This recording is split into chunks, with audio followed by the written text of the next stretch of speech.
Sir, കാണാൻ വരുന്നവരോട് അവൻ സംസാരിക്കാതിരിക്കാൻ വേണ്ടിട്ട് ഇതുപോലെ കൂടുതൽ ഡോസ് കൊടുത്തോണ്ടിരുന്ന അവൻ ചത്തുപോകും സാറേ.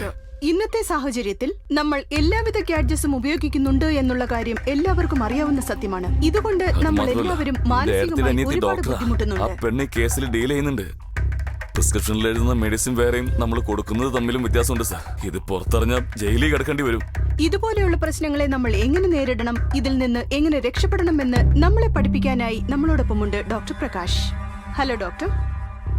ഡോക്ടർ സർ, പറയൂ, ഇങ്ങനെയുള്ള സിറ്റുവേഷൻ നമ്മൾ എങ്ങനെയാണ് നേരിടേണ്ടത്? ഇങ്ങനെയുള്ളവർ വളരെ വ്യത്യസ്തരായിരിക്കും. നമ്മൾ അവരെ ചെറിയ കുട്ടികളെ പോലെ നോക്കണം. ഏതെങ്കിലും ആയുധമെടുത്ത് സ്വയം മുറിവേൽപ്പിക്കുകയോ അല്ലെങ്കിൽ അടുത്ത് നിൽക്കുന്നവരെ മുറിവേൽപ്പിക്കുകയോ ചെയ്യും. പിന്നെ തല ഭിത്തിയിലിടിപ്പിച്ചും ഇവര് വളരെ വിചിത്രമായി പെരുമാറാറുണ്ട്. ആ സമയത്ത് അവർക്ക് വേദന എന്താണെന്ന് പോലും അറിയില്ല. ഇങ്ങനെയുള്ള രോഗികളെ നമ്മൾ വളരെ ശ്രദ്ധയോടെ വേണം നോക്കാൻ. യൂഷ്വലി ഏത് പ്രായക്കാരാണ് ഇതുപോലെയുള്ള ഡിപ്രഷനിലാവുന്നത്? ഇപ്പൊ സംഭവിച്ചുകൊണ്ടിരിക്കുന്ന മെക്കാനിക് ലൈഫിൽ ഒരുപാട് ടെൻഷൻ ഉള്ളത് കൊണ്ടാണ് ഇങ്ങനെയൊക്കെ സംഭവിക്കുന്നത്. ഇതേത് പ്രായത്തിലുള്ളവർക്കും ബാധകമാണ്. സ്കൂളിൽ പഠിക്കുന്നവർ, കോളേജിൽ പഠിക്കുന്നവർ, വയസ്സായവർ, ഓഫീസിൽ വർക്ക് ചെയ്യുന്നവർ, എല്ലാവർക്കും ഇത് ബാധകമാണ്. 7:30 സാർ.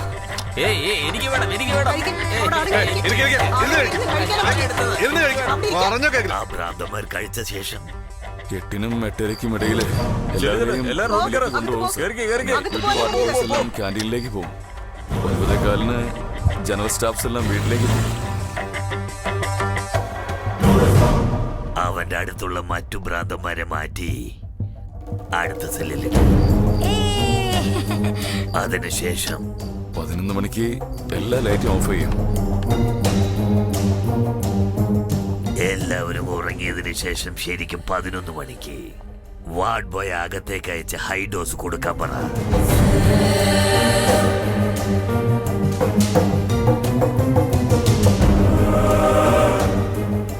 ശരിക്കും 12 മണിക്ക് ഞങ്ങൾ ആളുകൾ അവിടെ എത്തും. അവന്റെ കഥ അവർ തീർക്കും.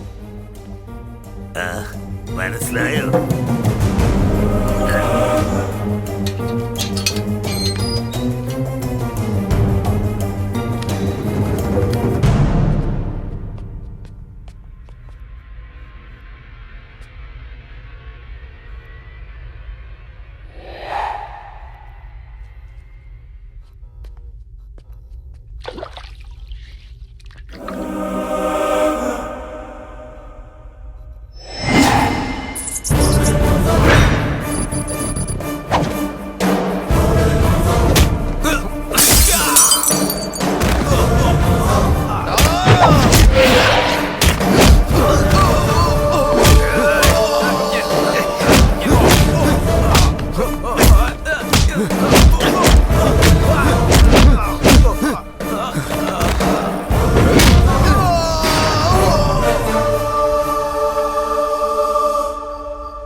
ഞാൻ ആരാണെന്ന് നിങ്ങൾക്കറിയില്ല. പക്ഷെ എന്റെ ജീവിതകാലം മുഴുവനും എനിക്ക് നിങ്ങളുടെ കടപ്പാടുണ്ടായിരിക്കും. ആക്സിഡന്റ് ആയിന്. ദേ, അയാളെ രക്ഷിച്ചത്.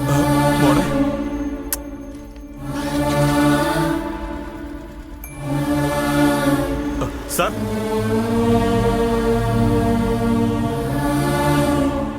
ക്ഷമിക്കണം. എനിക്ക് ചെയ്യാൻ പറ്റിയ സഹായം ഇത് മാത്രമേ ഉള്ളൂ. ഇന്ന് രാത്രി 12 മണിക്ക് സാറിനെ കൊല്ലാനാ തീരുമാനം. സാർ ഉറങ്ങിപ്പോവല്ലേ?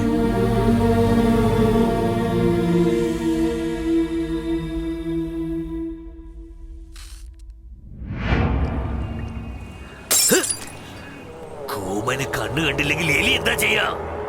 നിങ്ങൾ പറയുന്ന അങ്ങനെയാ ഉള്ളത്. ഇൻകേപ്പബിൾ. നിങ്ങൾ എല്ലാവരും ഒന്നിനും കൊള്ളാത്തവരാ. നിങ്ങളെ വിശ്വസിച്ച എന്നെ ചെരുപ്പ് കൊണ്ടടിക്കണം. അന്ന് മിനിസ്റ്റർ മീറ്റിംഗ് ഉണ്ടായതുകൊണ്ട് എനിക്ക് അങ്ങോട്ട് വരാൻ പറ്റാതെ പോയി. അല്ലെങ്കിൽ അന്ന് തന്നെ അവനെ അവിടെ വെച്ച് ഞാൻ തീർത്തന്നെ. അവന് ജീവിക്കാൻ എത്ര ആഗ്രഹമുണ്ടോ അത്രയും ആഗ്രഹം എനിക്ക് അവനെ കൊല്ലാനും ഉണ്ട്. പിടിവാശിക്ക് മുൻപിൽ ആഗ്രഹം തോക്കണം. എന്താ സ്വാമി, മനസ്സിലായോ? നിയമപ്രകാരം നോക്കിയാൽ അവൻ തെറ്റ് ചെയ്ത് രക്ഷപ്പെട്ട മെന്റലാണ്. അവനെ എങ്ങനെ ഡീൽ ചെയ്യണമെന്ന് അറിയാമല്ലോ. പുറപ്പെട്ടോ, ചെല്ല്. ഇത് കണ്ടില്ലേ, ഭ്രാന്താശുപത്രി നിൽക്കേണ്ട ആളാ കോളേജിൽ വന്നേക്കുന്നേ. എന്താന്നറിയില്ല, പേടിയാവോ എനിക്കും. അല്ല ശങ്കരേ, ഹോസ്പിറ്റലിൽ നിനക്ക് ട്രീറ്റ്മെന്റ് നടന്നുകൊണ്ടിരിക്കുമ്പോ നീ ഇങ്ങനെ വന്നത് ശരിയാണോ? ഇപ്പൊ എനിക്ക് എന്ത് പറ്റി സാർ ട്രീറ്റ്മെന്റ് ചെയ്യാൻ വേണ്ടിട്ട്?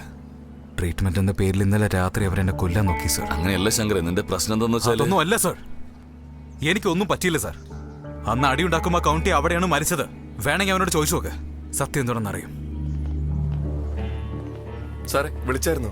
അല്ല, ശങ്കറിന്റെ പേരിൽ നിന്റെ കൂട്ടുകാരല്ലേ കംപ്ലൈന്റ് ചെയ്തത്? അപ്പൊ നീയും കൂടെ ഇവിടെ ഉണ്ടായിരുന്നില്ലേ? അവൻ പറയുന്നൊന്നും എനിക്ക് മനസ്സിലാവുന്നില്ല സാർ. സത്യം പറയടാ. സാറേ ഇവൻ എന്തൊക്കെയോ പ്രാന്ത് വിളിച്ച് പറഞ്ഞു. ഞാൻ എന്ത് ചെയ്യാനാ? സത്യം പറയടാ. ശങ്കർ പറയുന്നത് കേൾക്ക്. എന്താ ഇത്? സർ ഇവൻ പറയുന്ന മൊത്തം കള്ളമാണ് സർ. അന്ന് ഇവൻ അവിടെ ഉണ്ടായിരുന്നു. എന്താ ശങ്കർ ഇത്? ഈ പറഞ്ഞു തന്നെയല്ലേ നീ വീണ്ടും വീണ്ടും പറഞ്ഞോണ്ടിരിക്കുന്നത്?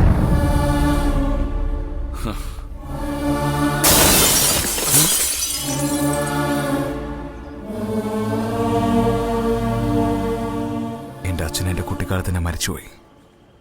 നിങ്ങൾ എന്റെ അച്ഛനെ പോലെയാ കണ്ടത് സർ. എന്റെ അച്ഛനായിരുന്നെങ്കിൽ എന്നെ വിശ്വസിച്ചേനെ.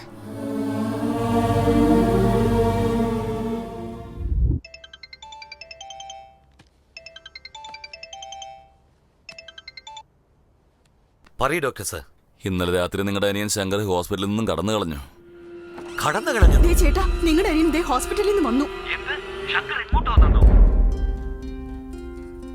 എടാ എന്താണിത് ഇങ്ങോട്ട് വന്നിരിക്കുന്നത്? എനിക്ക് ചേട്ടനോട് കുറച്ച് സംസാരിക്കാനുണ്ട്. അങ്ങനല്ല മോനെ, അവിടെ തന്നെ നിന്നാ നിന്റെ ചികിത്സ ഇപ്പൊ പൂർത്തിയാക്കട്ടെ. എനിക്ക് എന്ത് പറ്റിയെന്ന ട്രീറ്റ്മെന്റ് ചെയ്യാൻ പറയുന്നത്? ഒന്നും സംഭവിച്ചില്ല എന്ന് വിചാരിച്ച ട്രീറ്റ്മെന്റ് അങ്ങ് തീർത്തൂടായിരുന്നു. എന്താ ഏട്ടനോ ഹെൽത്തി ആയിരിക്കുന്ന എനിക്ക് എന്തിനാ ട്രീറ്റ്മെന്റ്?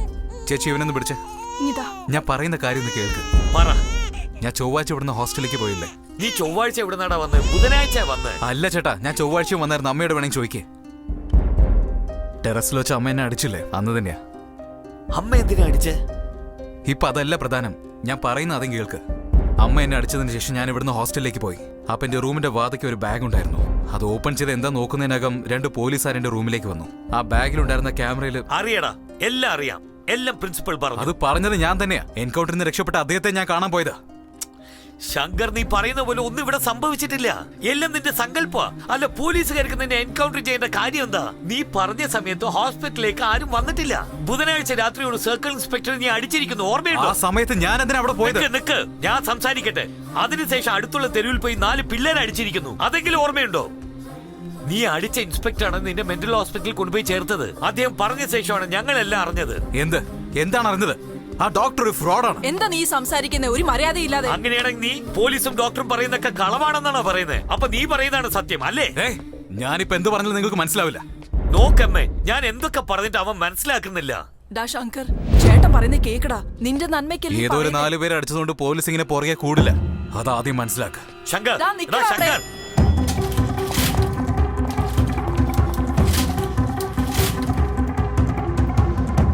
എടാ ശങ്കർ, നിക്കടാ.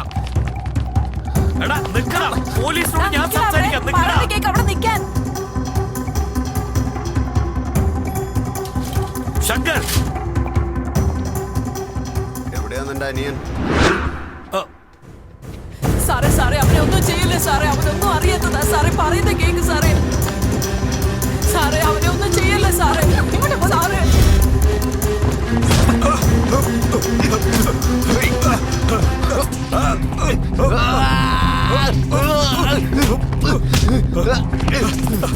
സാറേ, വേഗം സാറേ, ഞാൻ പിടിച്ചു സാറേ. സാറേ, വേഗം വിടല്ലേ, ഞാൻ പിടിച്ചു.